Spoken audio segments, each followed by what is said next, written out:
أكد مسؤول في اللجنة المؤقتة المكلفة بتدبير شؤون المغرب التطواني لكرة القدم أن فريق كذب جميع التأويلات بتعادله أمام الجيش الملكي بهدفين مثلهما مساء الأحد بملعب ساني الرمل لحساب الجولة 29 قبل الأخيرة من منافسات الدوري الاحترافي.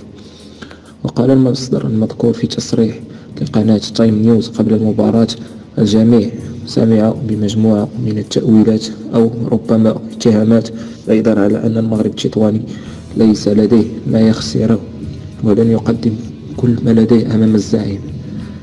وأضاف المتحدث نفسه: حجم التأويلات تضاعف بعدما سمحت السلطات المحلية بالتنقل الجماعي لجمهور الجيش الملكي، وهذا قرار يخص السلطات ومبني على المعطيات تخص علاقة جمهور الفريقين ولا علاقة للنادي بمثل هذه القرارات.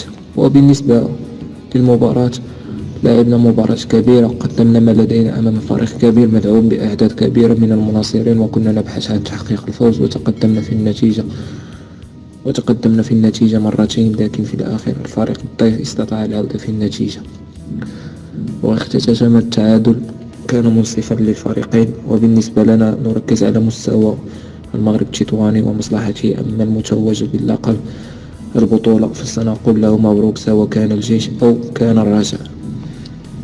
وفقد الجيش الملكي صدارة الدوري المغربي بتعادله أمام المغرب التطواني ليتسع الفارق بينه وبين الرجاء في المركز الأول بنقطة وحيدة، بعدما فاز الفريق الأخضر على الوداد بهدف دون رد في ديربي الجولة 29.